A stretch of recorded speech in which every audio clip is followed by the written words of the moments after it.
town of Ironclad was known for its endless fog, the kind that wrapped around every building and streetlight like an uninvited guest. But it wasn't the fog that kept people away, it was the legend of the ghost train. Every year, on the coldest night of November, locals claimed to see a spectral locomotive hurtling along the abandoned Ironclad line. The tracks had been out of commission for decades, ever since the devastating crash that had killed over 100 passengers. Whispers of ghostly passengers, disembodied screams, and eerie lights kept anyone with sense far away. But sense was not something Mary Whitlock, a freelance journalist, was particularly known for. Mary had made her career chasing the macabre. Forgotten crimes, urban legends, and mysterious disappearances were her bread and butter. So when she heard about Ironclad's haunted train, she packed her gear and boarded the first bus out of London, ignoring the wary looks of locals who overheard her plans. "Don't go out there," one elderly man at the bus station had warned, his voice trembling. "If the train finds you, you'll never come back."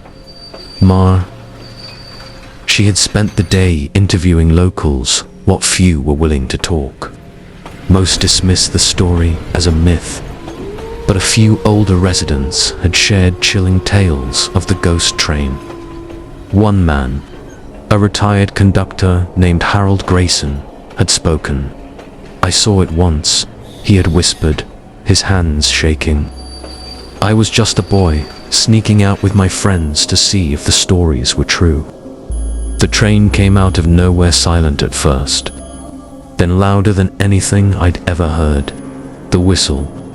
Oh God, the whistle. It sounded like a scream. And what happened? Mary had pressed. Harold had stared at her for a long moment before finally saying, "Not everyone came back." Now, standing in the chilling silence of the forest, Mary wondered if Harold had been telling the truth. She glanced at her watch. 11:45 p.m.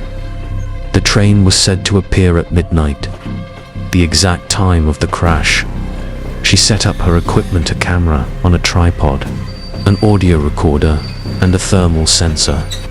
The skeptic in her didn't expect much, but the thrill seeker in her hoped for anything to happen.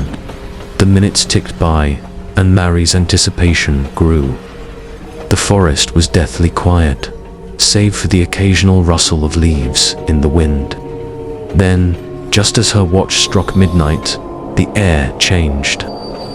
It was subtle at first, faint vibration in the ground, like a distant rumble of thunder. Mary frowned, glancing around. The vibration grew stronger, accompanied by a low, rhythmic sound. Chug, chug, chug. Her breath hitched. That wasn't possible. The tracks were abandoned. No train had run here in decades. Yet the sound grew louder, closer, and the ground beneath her feet began to shake.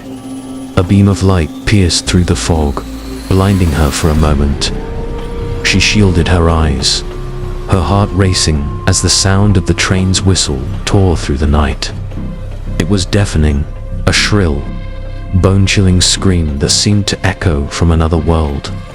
The train emerged from the mist, a massive, gleaming locomotive that seemed both ancient and impossibly pristine. Its windows glowed with an eerie, golden light, and as it roared past, Mary caught glimpses of the passengers inside. Her blood ran cold. The faces staring back at her were pale and lifeless, their eyes hollow and sunken. Some pressed their hands against the glass, as if begging for help, while others sat motionless, their expressions frozen in despair. The train screeched to a halt, its brakes sparking and shrieking. The door to the nearest carriage creaked open, revealing a staircase bathed in ghostly light. Mary's instincts screamed at her to run, but her feet refused to move. She was frozen, caught between terror and the irresistible pull of curiosity. "Come aboard," a voice whispered.